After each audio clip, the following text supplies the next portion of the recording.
Sebastián Grisaleña Sánchez, deportista, empresario, dirigente empresarial nacido en la Real Ciudad de los Caballeros de Gáldar. Mi personaje de hoy, nacido en un año del siglo pasado, es antes que nada la solidaridad reflejada en todos sus actos a lo largo de su vida. Luchador contra las injusticias, vengan de donde vengan. Durante casi 60 minutos vamos a tener la posibilidad de entrar en su interior, para lo que les aconsejo la máxima atención, ya que nos va a llevar a un mundo a través de su vivencia singular. Estoy seguro que Sebastián nos va a transportar a través de sus palabras a la dimensión placentera que todos deseamos estar en muchos momentos de nuestra vida.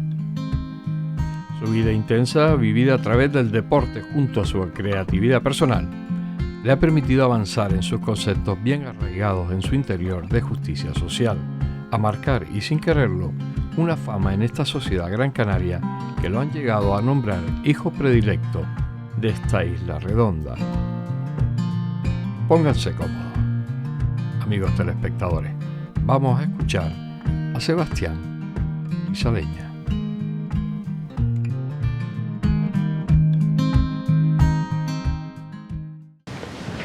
Sebastián, ¿cómo son tus recuerdos de pequeño, de infancia? ¿Cómo los recuerdas? Porque tú naces, ¿en qué zona naces tú? Yo nací... en Gáldar, porque en Gáldar naces tú. Yo nací en Gáldar. La verdad es que tengo unos recuerdos fantásticos. Yo era hijo único y fui el primer nieto, por tanto, eran todos muchas ventajas. Mi madre nació en Burgos, conoció a mi padre durante la guerra y yo siempre digo que mi madre tuvo muchísimo mérito en venir en aquella época, en los años 40 y algo, venir de Burgos, que era en aquel momento la capital de España, y venir a Gáldar en aquellos años y adaptarse a Gáldar, es mucho mérito, ¿eh? Yo guardo muchos recuerdos, fíjate, viví en Gáldar hasta los 7 años, pero guardo muchísimos recuerdos y mantengo amigos de aquella época. ¿Mantienes amigos? Mantengo amigos de aquella época. Y nos vemos con muchísima frecuencia, vamos a comer con las familias incluso. Y luego me vine a Las Palmas, mi padre, la empresa donde trabajaba, que era don Nicolás Rodríguez, le llamaban repartidor, vino a Las Palmas a trabajar con él y ya nos quedamos en Las Palmas, aunque yo lógicamente tenía a mis tíos y a mis abuelos por parte de mi padre y por parte de mi madre, que trajo a su padre, que en aquel momento cuando llegaron a Canarias, o a Gáldar en este caso, era viudo ya, la mujer, mi abuela había fallecido durante la guerra en Burgos y he mantenido la relación. De hecho, yo tengo casa en Gáldar y ya mi padre la tenía, la continuó yo y mantengo una relación permanente con Gáldar. Yo soy un galdense de pro, además defiendo Gáldar por encima de todo. ¿Cómo eran aquellas fiestas de Navidad cuando pequeño, cuando estabas todavía en Gáldar? ¿Cómo las recuerdas? ¿Las fiestas? De Navidad. Bueno, yo pienso que las fiestas de hoy son, digamos, de más holgorio, de más publicidad, de más imagen externa. Pero bueno, las fiestas de Navidad eran fiestas... ¿Sabías que llegaba la Navidad cuando las truchas, cuando sabías que llegaba? Ya cuando veía que algo estaba cambiando, pero bueno, siempre era fiesta de familia, Yo históricamente no he sido de... el deporte a mí me educó a ser más comedido, ser más sacrificado, evitando excesos de fiestas de noche y por lo tanto yo, aunque sean fiestas importantes, yo no he sido de fiestas de holgorio en exceso, he sido siempre más comedido. ¿Y los Reyes? Para un niño de 7 años, de 8, 9, 10 años, ¿cómo veía esa fiesta?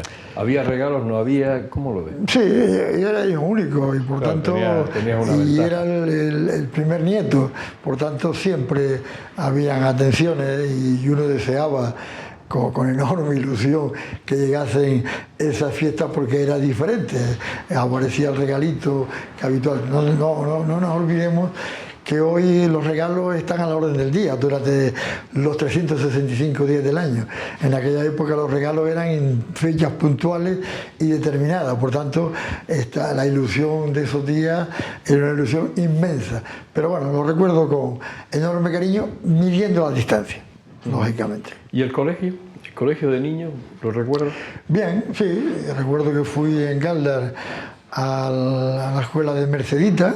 Siempre había un profesor que tenía su colegio, ¿no? Sí. Don Fulanito, Doña Mercedita. O sea, siempre, los colegios no eran como muy privados, ¿no? Muy particulares, ¿no? Mercedita era una referente en Galdar y sigue siendo, a pesar de los años. Lógicamente ha fallecido.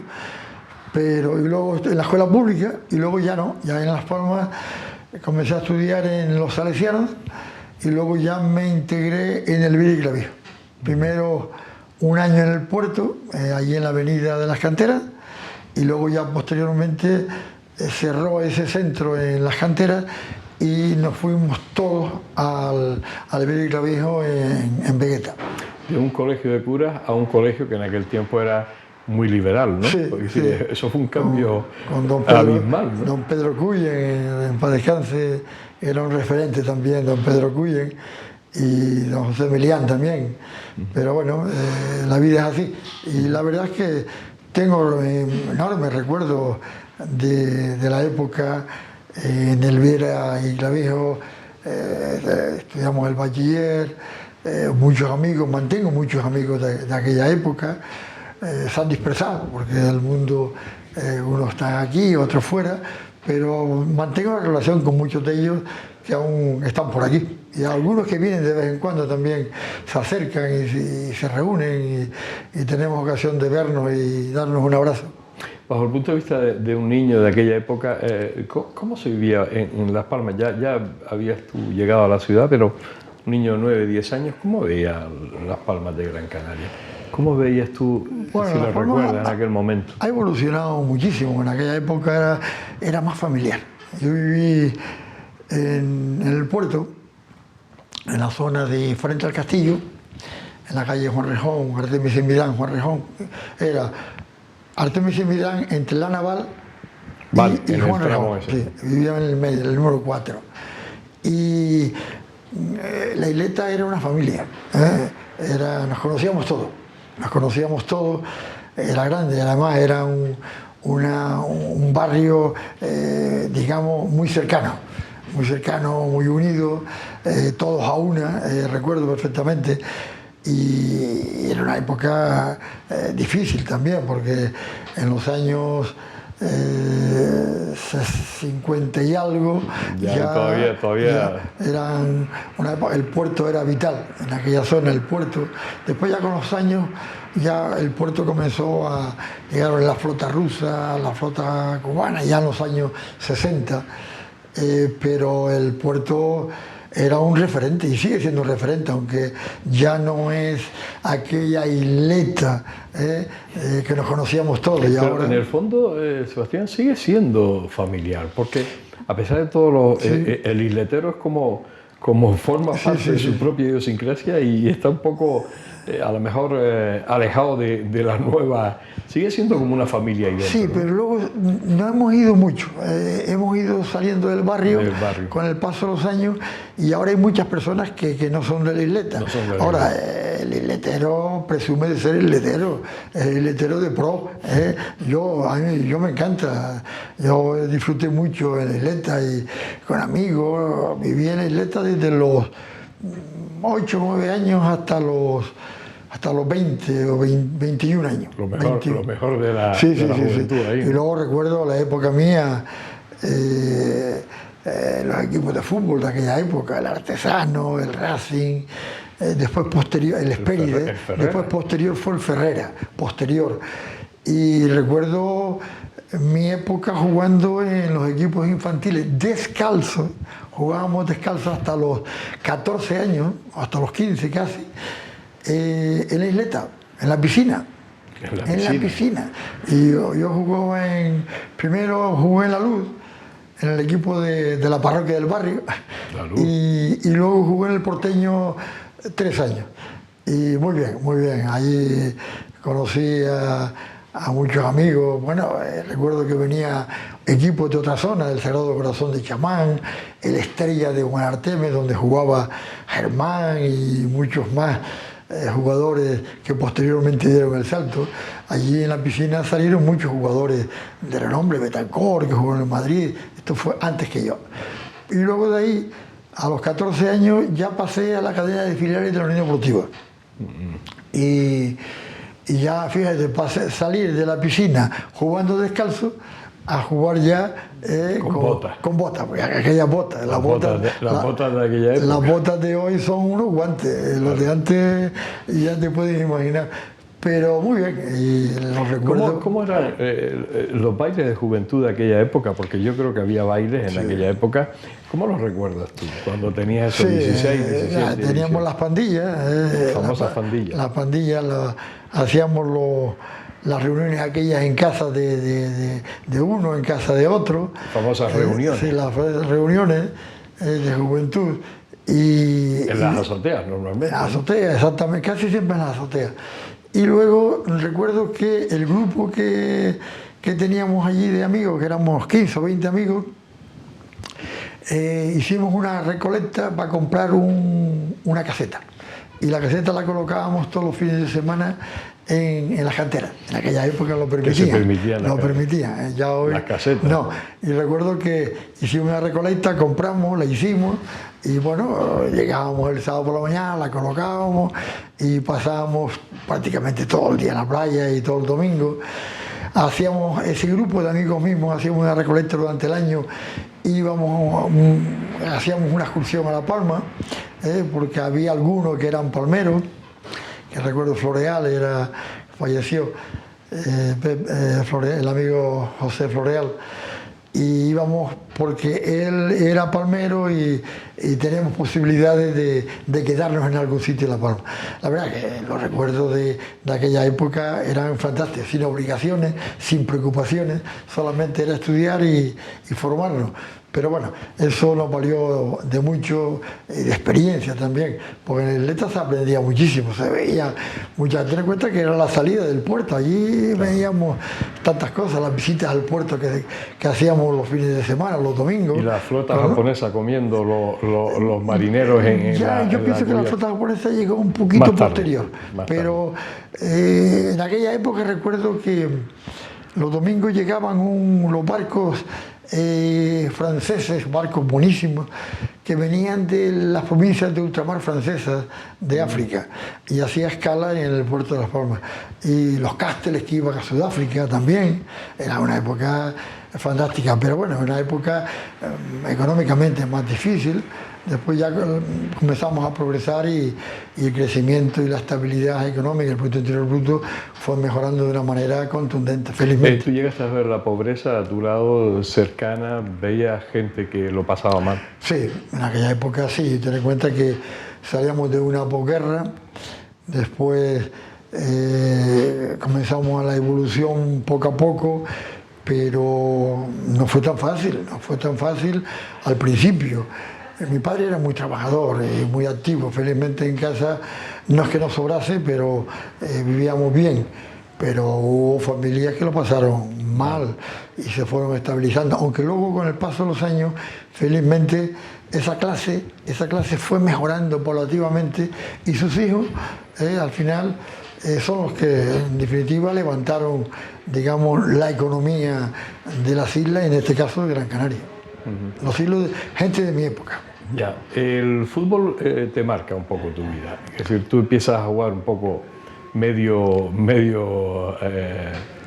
para divertirte, sin zapatos, jugando ahí en la piscina, pero de repente siempre fuiste portero desde pequeño. No, comencé de defensa y un día faltó el portero y te convencieron. Y ya dije, el partido se va a suspender si no hay portero. El portero ponían al peor. Yo no era malo de defensa. Pero normalmente, y además con amigos, si me ponían el más tonto, lo ponían de portero. Pero el mensaje fue este: si no hay portero no podemos jugar, se suspende el partido. Yo, no, eso va a suspender el partido, me pongo yo, hombre. Era en el recreo, en el Viera, en la cantera era. En la cantera. Y al final, ¿te gustó? Al final digo, oye, pues chico, no está mal esto. Y al final ahí se quedó poco a poco, y mira, después ya pasé por Llega a los filiales de la Unión Deportiva. Pasé por la cadena de filiales de la Unión Deportiva, Juvenil Las Palmas A, ahí se ganaba todo porque teníamos un equipo fantástico que con el paso de los años la mayoría pasaron al equipo grande o dimos un salto a otros equipos. Yo, por ejemplo, en Las Palmas, con 19 años ya comencé a viajar con el equipo como amateur. Seleccionó Ulacia y Oregui en aquel entonces, y salí de suplente de uno, después se recuperó. Ellos eran irreemplazables, Ulas y Oregui.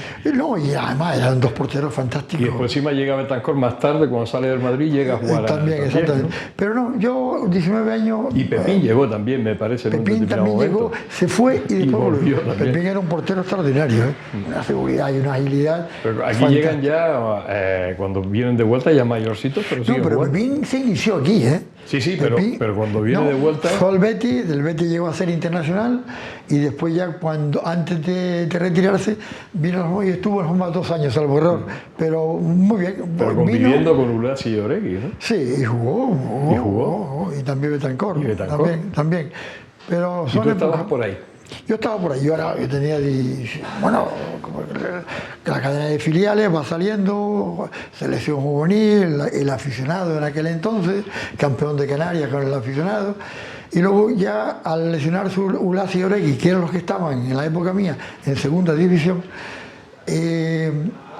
yo viajo con el equipo y aquí de suplente también en algunos partidos, y luego ya al siguiente año me fui a estudiar a Tenerife, y estuve en el Tenerife un año.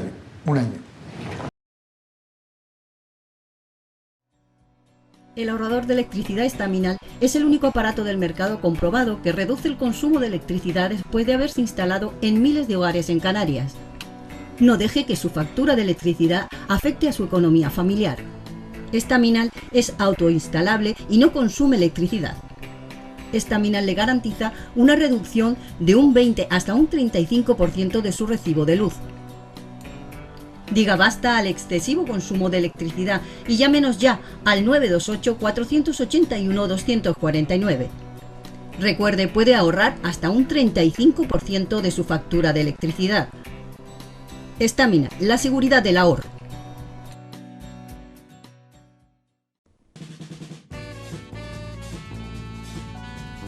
El ahorrador de electricidad Estaminal, tras muchos años de instalación en Canarias y ser elegido como producto del año en ahorro energético a nivel nacional, le ofrece la posibilidad de ahorrar de un 15 hasta un 35% de su consumo en su factura de electricidad. Sea cual sea su negocio local o industria, Estaminal tiene el ahorrador que se adapta a sus características. No se fíe de las imitaciones, Estaminal solo hay uno, con las homologaciones de la comunidad internacional. No deje que los gastos abusivos de electricidad afecten a la economía de su negocio. Pídanos presupuesto sin compromiso al 928-481-249. Ahorrador industrial de energía Estaminal, la solución a su excesivo consumo energético. Recuerde, ahorre de un 15 a un 35% de su factura de electricidad.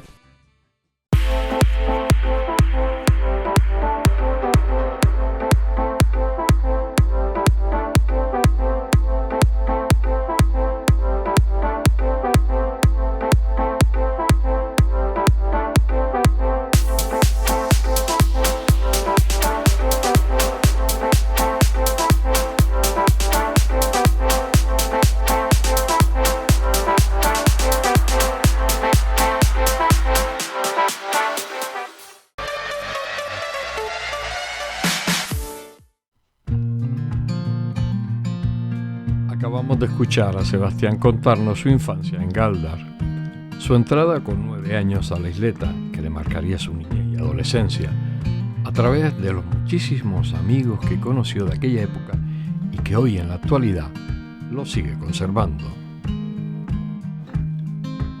Como ha podido comprobar, amigo telespectador, escucharlo con ese optimismo real nos hace sentir que todavía esta vida tiene remedio de reparación y que la positividad es la que al fin y a la postre hace que este mundo camine. Debo de reconocer que el tiempo parece que se para, que las horas no señalan, que todo queda, como dicen los ingleses, en stand-by. Cuando mi amigo Sebastián, con su sencilla verborrea, nos introduce en su interior. El deporte ha sido parte importante en su vida.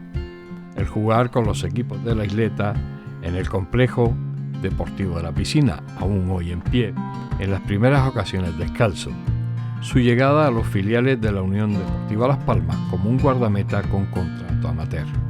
En fin, todavía nos queda mucho que escuchar.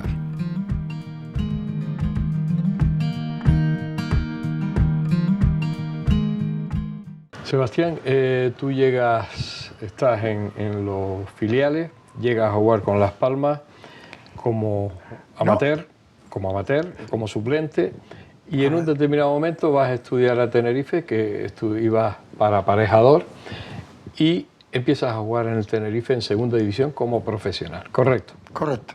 ¿Y cómo lo ves tú ahí? Bueno, jugué un año en el Tenerife, en segunda división, ya como profesional también, y a final de temporada hicimos unos partidos amistosos contra una selección que vino de Madeira. Y al final del partido yo... que no era el Marítimo, sino una selección. Sí, una selección de Madeira. Y entonces, al final del partido me comentaron si quería jugar al Marítimo, de Funchal. Al principio lo pensé, no tomé la decisión. Porque el Marítimo en aquella época estaba en primera división portuguesa. Sí, ya estaba, es un equipo histórico. Y al final lo pensé y un mes después me decidí. Y fui por un año y al final estuve 7 años. Muy bien. ¿Y tú dejaste los estudios de aparejador? Dejé la carrera de aparejador y al final saqué el título de delineante decorador. Pero en Madeira, no aquí. En Tenerife, y luego ya lo ejercí en Madeira. Porque yo fui a Madeira como jugador profesional, pero le pedí autorización al club porque yo me aburría. Yo no puedo estar sin hacer nada. Si entrenamos por la mañana, no puedo, por la tarde tengo que hacer así, o al revés. Y entonces le pedí autorización al club para que me permitiera ir a un gabinete de arquitectura. Entonces, yo iba al gabinete de arquitectura todos los días, me creé una obligación, marcaba mi ficha, ganaba por hora y al final pues siempre sacaba unas perritas que me venían fenomenal. Y no olvidemos que el ser deportista de un equipo de élite o líder en la zona, como era el Marítimo, pues eso te da, digamos, conocimiento, que las personas y al final llegué a tener muchísimo trabajo particular. Me firmaba un amigo que tengo en Madeira, porque felizmente vive, me firmaba yo no podía firmar en Portugal, y bueno, hacíamos proyectos interesantes y la verdad es que tengo unos recuerdos enormes. Aquellos 7 años, ¿cómo era la vida en Madeira en aquella época? Madeira, en aquel entonces, el nivel de vida y el Producto Interior Bruto era muy inferior al de Canarias. Digo, muy inferior, ¿eh? Sin embargo, hoy el Producto Interior Bruto es superior al de Canarias. Somos dos regiones o regiones ultraperiféricas, integradas ambas en la Unión Europea, pero la evolución de ellos ha sido permanente y nosotros nos hemos estancado. Y hemos perdido la fuerza que teníamos al principio de la integración en la Unión Europea. Por lo tanto, ahí Canarias tiene que rever mucho la fiscalidad que tenemos. Entramos en Europa en unas condiciones. Madeira entró como una región ultraperiférica, efectivamente, pero con una fiscalidad exactamente igual que la de Portugal, con el IVA ligeramente inferior al de Portugal continental. Por tanto, la evolución de ella ha sido constante y la evolución nuestra ha ido a menos. Esto a veces a la gente no le gusta oírlo, pero es la realidad. Y es una pena. Por tanto, en la época que yo estaba en Portugal, era prohibido la venta de Coca-Cola. No había Coca-Cola en Portugal en la época mía. Y por lo tanto son anécdotas. ¿Y qué bebían? ¿Un refresco hecho allí de cola? Sí, refrescos locales. Y allí en Madeira hay una industria interesante de refrescos y hay una cerveza muy buena también allí en Madeira, la que la está exportando a medio mundo. Cosa que nosotros exportamos muy poco en líneas generales en Canarias, salvo algunas marcas determinadas, el resto poco exportamos. Madeira y Portugal en su conjunto y Azores es un país y una región ultraperiférica que exportan muchísimo más que Canarias. Tienen una mentalidad exportadora importante. Cuando estás 7 años, ibas para una temporada, estás 7 años, te vienes para acá. ¿Qué piensas? ¿Sigues en el deporte? ¿Piensas en Las Palmas? ¿Piensas en seguir jugando en otro equipo? Yo tuve la suerte de estar 7 años en el Marítimo y el Marítimo es un equipo, no olvidemos que los portugueses son emigrantes. Tuve la suerte de viajar a muchos sitios del mundo en las pretemporadas que hacíamos, concertación con África del Sur, Venezuela, Estados Unidos, Canadá, y hay muchísimos portugueses y nos invitaban a hacer la pretemporada en esos sitios. Por tanto, primer recuerdo importante que conocí mucho mundo gracias al fútbol. Y luego, con el paso de los años, no olvidemos que con la época mía Madeira tenía un aeropuerto muy pequeñito. Felizmente, hace ya unos años, tiene un aeropuerto en mejores condiciones. Pero lo pasábamos mal en aquel aeropuerto, cuando llegábamos y queríamos aterrizar y queríamos tomar tierra del aeropuerto y el avión decía, intentaba y hacia arriba y volvía otra vez a dar la vuelta para intentar. Lo pasaba mal. Entonces llegó un momento, ya me había casado con Ani. Ani era una novia que ya tenía antes de irme a Madeira. Tuvimos 5 años de novio. Por lo tanto, tuvo mucha paciencia. Y luego ya nos casamos y los otros. Y seguía jugando en Madeira. Sí. Ella se vino a Madeira contigo. Sí, casamos los 2 últimos años. Ya ella vivió conmigo en Madeira. Tuvimos una niña el último año. Y luego al final ya, ¿sabes qué pasa? El fútbol llega un momento en cuando ya no tiene el equipo bien, el nivel de vida es bueno, la estabilidad familiar. Quería disfrutar un poco más de mi familia, que habíamos estado por muchos años fuera, Tenerife, Madeira, 8 años casi. Al final volví a Gran Canaria y dejé el fútbol. Me hicieron un partido de homenaje en el Marítimo, de despedida, fantástico. Al final y al cabo es un detalle. El Marítimo es un equipo, digamos, pequeño, pero de pequeños detalles que lo hacen un club grande, y lo sigue siendo. Ahora está pasando un momento malo, pero eso es el deporte. Ha bajado segunda y esperemos que suba el próximo año, si Dios quiere. Y al final me vine y ya dejé el fútbol. Pero además lo deja joven, ¿no? Sí, con 28 años. Al final,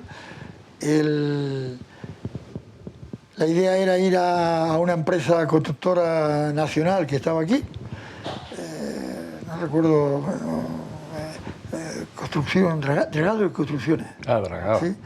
Iba a ir a trabajar allí en el departamento de arquitectura y al final, pues surgió la idea de un amigo portugués que quería que trajese unos productos de Portugal continental, no de Madeira, de Portugal continental. Y yo le decía, bueno, ¿cómo voy a vender? ¿Tú hablabas ya portugués? ¿En aquel momento aprendiste a hablar portugués? A los 7 años claro, ya lo dominaba, ¿no? Ya tenía que hablar sí o sí. Incluso yo recuerdo que venía de vacaciones aquí, cuando venía 15, 20 días de vacaciones, y tenía un TAC. Ese TAC, claro, todos los días, 24 horas, hablando solamente con portugueses. No había españoles, había un amigo portugués, un amigo español, que era el cónsul Gilberto González, que falleció hace unos años, pero claro, le veía esporádicamente, es decir, y él también tenía un TAC, porque él llevaba muchos años ahí en Madeira. En Madeira. Yo la verdad tengo magníficos recuerdos de Madeira, de los madeirenses, coincidí una etapa del club bonita, de tranquilidad, y eso te da, digamos, no es la presión que hay que ganar siempre en deporte, pero tuvimos unas épocas fantásticas y eso se agradece. Y llega el momento de que te dice de traerte una firma portuguesa. Bueno, y el primer año digo yo, bueno, y voy a experimentarlo. Yo no, era un vino, y digo, voy a traer el vino. Bueno, el primer año digo, vamos a ver, no tengo problemas económicos felizmente, es decir, no me voy a hipotecar, ni voy a pedir un préstamo, hago una inversión inicial pequeña y si resulta bien y si no, pues no pasa nada. Me bebo el vino yo. No pasa nada. El primer año lógicamente pierdes dinero, porque es un año de inicio, pero ya se veía la evolución. Ya el segundo año fue mejor, bueno, y hasta hoy. Entonces ya cuando te embarcas, ya comienzas a generar, digamos, obligaciones sociales, personal, tipos impositivos, etcétera, etcétera, al final, pues ya no te puedes bajar del barco. ¿Tu vida familiar, cómo transcurre? ¿Tus hijos pequeños, cómo va transcurriendo? Bueno, nuestra primera hija nació en... Madeira. Nació aquí, Ani vino a dar a luz a Gran Canaria y luego ya el primer año sí que lo vivimos con ella en Madeira, muy bien, muy bien. Ani se adaptó muy bien también a Madeira, igual que yo me adapté muy bien en los años que estuve en Madeira, socialmente, muy bien. Y luego ya lo que hicimos, ya llegamos aquí, montamos el negocio. Lógicamente, los negocios siempre al principio son muy sacrificados. Hay que dedicarle muchas horas, mucho tiempo, sobre todo cuando introduces productos, genera puestos de trabajo, obligaciones. Bueno, la Ani también ha sido una enorme colaboradora a mi lado, en lo bueno, en lo malo, siempre ha estado ahí, siempre, permanentemente. Bueno, luego ya aparece el segundo hijo, Chano. Primero teníamos a Ana María, ahora viene Chano, y posteriormente, unos años después, 3 años más tarde, aparece Jorge. Bien, hemos tenido una vida tranquila, familiar. La familia de Ana es una familia fantástica, muy unida. Yo hijo único, mis padres, con el paso de los años se van perdiendo y luego ya con el paso de los años te vas involucrando en temas, digamos, de las patronales, y eso es un tema que yo siempre he sido solidario. Desde mi vida deportiva, el vestuario deportivo te enseña muchísimas cosas y te enseña lo que es solidaridad, el trabajar en beneficio de todos. Cuando están juntos ganas mucho, cuando eres individual ganas poco. Por tanto, el deporte a mí me enseñó que la solidaridad, y es un tema que lo llevé a mi empresa y que lo he llevado también en el día a día, en las patronales y en el día a día con mis relaciones sociales en su conjunto. ¿La política nunca te ha tentado? Me ha tentado, pero yo siempre he sido muy independiente. Yo siempre he tenido... y con criterio propio. A mí me gusta, yo tengo criterio propio y he tenido la suerte de que he podido decir lo que estimase conveniente. A veces no gusta, si tengo que decir que una cosa está bien, aunque a algunos no les gusten, lo digo, y si tengo que decir algunas que está mal, lo digo y tampoco me importa que a otros no les guste. Por lo tanto, el ser político es difícil. Cuando tienes un criterio de decir lo que estimes conveniente, siempre pensando en el beneficio general. Yo nunca he sido egoísta, ni avaro, ni ambicioso. He sido siempre pensando todo lo que hago. Si yo el esfuerzo que he hecho lo hubiese hecho solo para mí, seguramente estaría muchísimo mejor. Pero todo lo que he hecho lo he hecho pensando siempre en beneficiar al conjunto, aunque luego me beneficiase yo, lógicamente, pero siempre beneficiando al conjunto y no me ha ido mal. No me pesa ser como soy ni hacer las cosas que he hecho. ¿Madeira te marcó mucho tu vida? Sí, me marcó porque son 7 años importantes de una vida, de una época de mucha actividad. Ya te digo, yo siempre he tenido una forma de ser que a lo mejor la mayoría de los deportistas, y ahora no, porque ahora ganan muchísimo, pero ahora lo ganan muy bien, y si son medianamente astutos, tienen su futuro resuelto, aunque algunos infelizmente no lo aprovechan como lo debían de aprovechar. Pero en aquella época mía se ganaba menos, se ganaba, pero se ganaba menos. Y yo te voy a contar una anécdota, un paréntesis. Yo con 19 años, habiendo viajado con la Unión Deportiva como amateur, no jugué partidos oficiales, pero algún partido amistoso, salía de suplente con el equipo, y yo sí tenía derecho, como estaba retenido hasta los 20 años, y amateur no ganaba, pero sin embargo las primas de los partidos, aunque fuese suplente, o la dieta en los viajes, sí que tenía derecho. Entonces recuerdo que Rosendo Hernández, en aquel entonces entrenador de Las Palmas, un día me dijo: Grisaleña, ¿a usted le están pagando las primas y la dieta? Y yo le dije: yo tengo el mismo carácter ahora que hace aquellos años. Y le dije: no, mister. Bueno, al día siguiente Ernesto Aparicio, que era el capitán, me dice: Chano, era el isletero como yo, que vivíamos en la isleta. Digo: no. Oye, Chano, tienes que... Don Jesús Panasco, era el secretario general de la Unión Deportiva, quiere que vayas a verle. Y después del entrenamiento del estadio bajé a la calle y tal, y me voy a la plazoleta Antunes. Y me echó un broncazo, que quién era yo para decirle al míster que no estaba cobrando las primas ni la dieta. Y yo le digo: Don Jesús, a mí el míster me preguntó textualmente si había cobrado las primas y la dieta, y le dije que no ha habido más conversación. Me preguntó y yo respondí. Y me dio un talón que en aquel momento, salvo error, eran 32.000 pesetas. Y llegué a mi casa más contento que unas Pascuas, porque yo, en el aficionado ya cobrábamos 300 pesetas por partido, que ganábamos con mucha frecuencia, alguna prima extra de 500 pesetas, y llegué a casa con mis 32.000, con el talón aquel de 32.000 pesetillas, y le digo a mis padres: ¿qué hago con esto? Y digo, no sobraba en casa, pero vivíamos bien, felizmente, como hijo único. Dice: mis padres, cómprate, da la entrada de unos pisos, y compré 2 pisos en La Chumbera.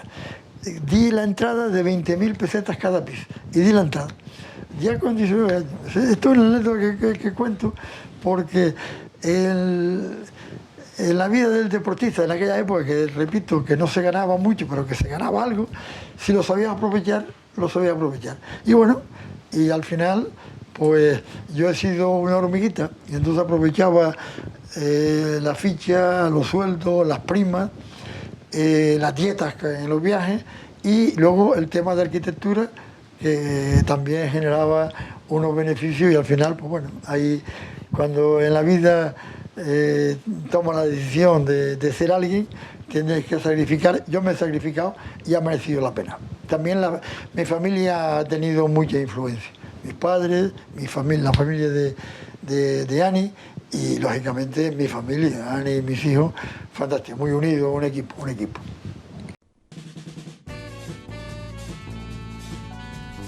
El ahorrador de electricidad Staminal, tras muchos años de instalación en Canarias y ser elegido como producto del año en ahorro energético a nivel nacional, le ofrece la posibilidad de ahorrar de un 15 hasta un 35% de su consumo en su factura de electricidad.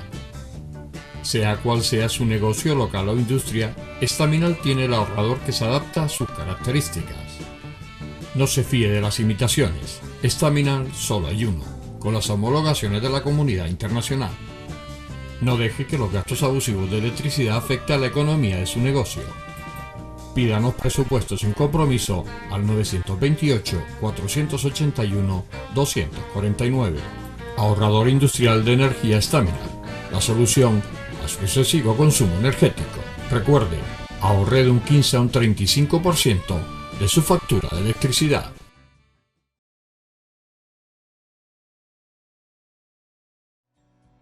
El ahorrador de electricidad Staminal es el único aparato del mercado comprobado que reduce el consumo de electricidad después de haberse instalado en miles de hogares en Canarias. No deje que su factura de electricidad afecte a su economía familiar. Staminal es autoinstalable y no consume electricidad. Staminal le garantiza una reducción de un 20 hasta un 35% de su recibo de luz. Diga basta al excesivo consumo de electricidad y llámenos ya al 928 481 249. Recuerde, puede ahorrar hasta un 35% de su factura de electricidad. Staminal, la seguridad del ahorro.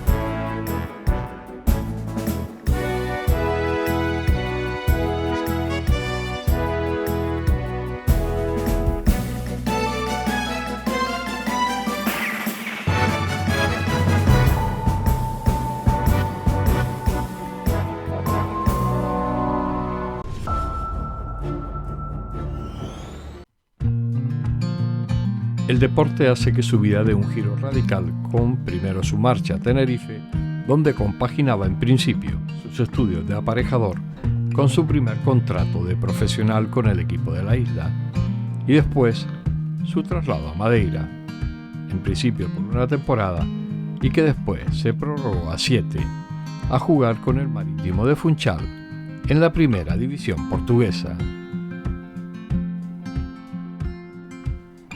Sus inicios como empresario, trabajando con productos portugueses y adoptando para siempre, como su logo, al gallo de Barcelos. Poco a poco, acompañado de una gran familia en la que Annie, su mujer, era su principal bastión, crearía una estructura empresarial, que aprovechó para defender lo que había hecho en toda su vida, lo que no estaba bien, erigiéndose en portavoz de esa defensa.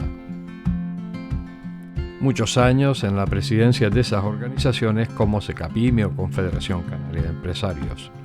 Reconocido por todos, hoy tiene una calle a su nombre en el polígono industrial del Goro. Vamos a seguir entrando en ese interior de Sebastián.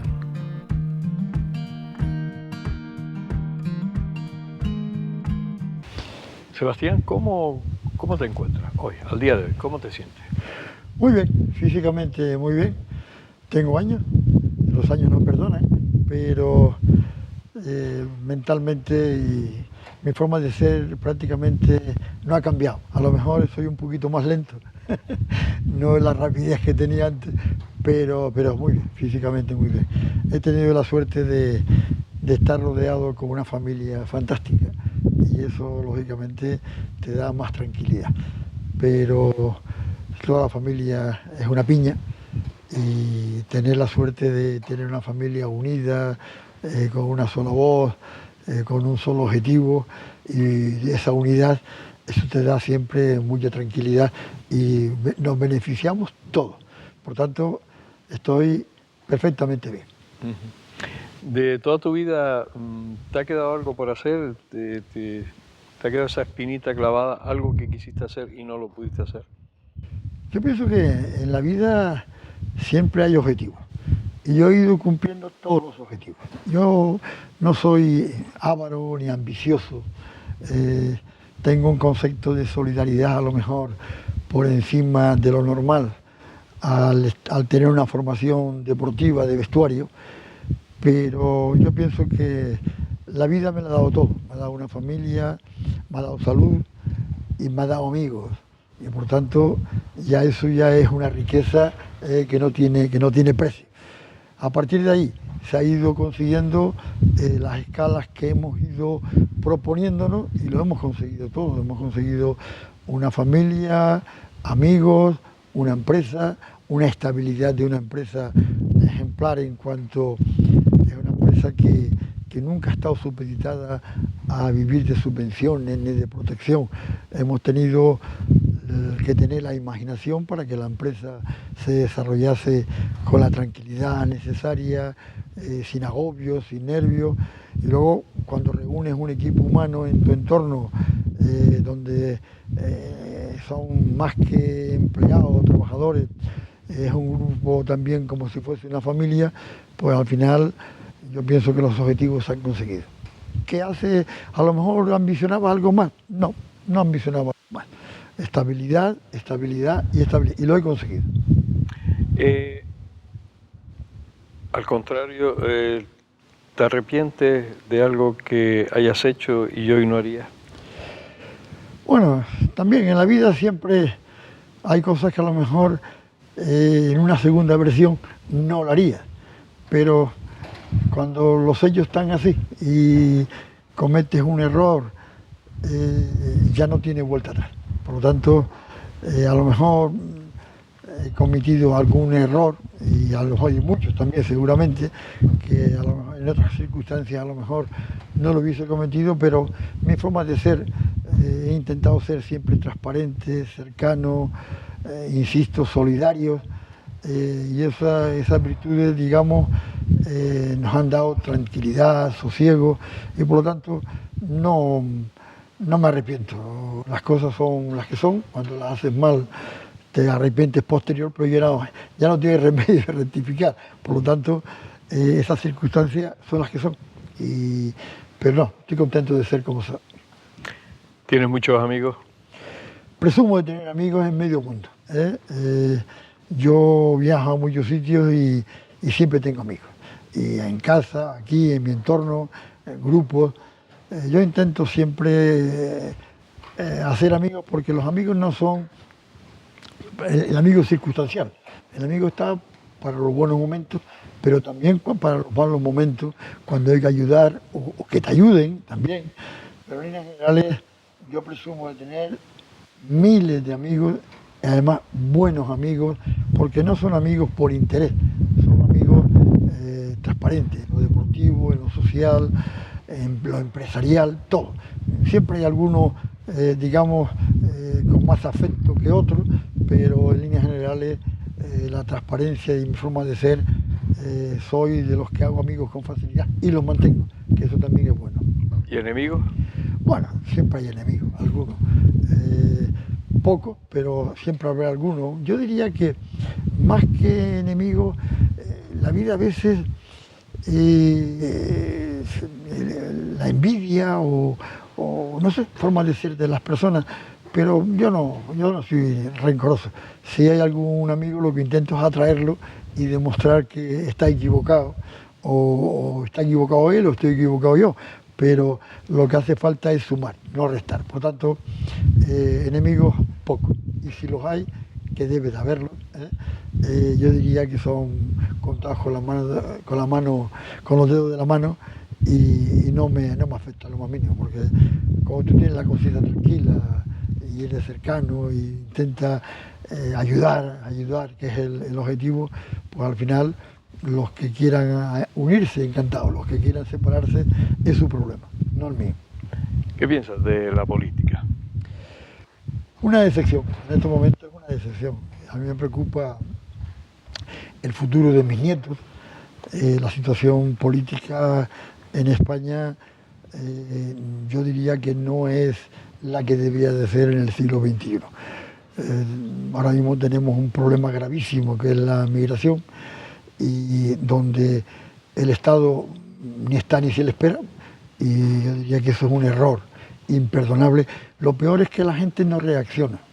Yo diría que los canarios en su conjunto estamos un poco anestesiados, no reaccionamos ante una situación tan negativa como la que estamos sufriendo.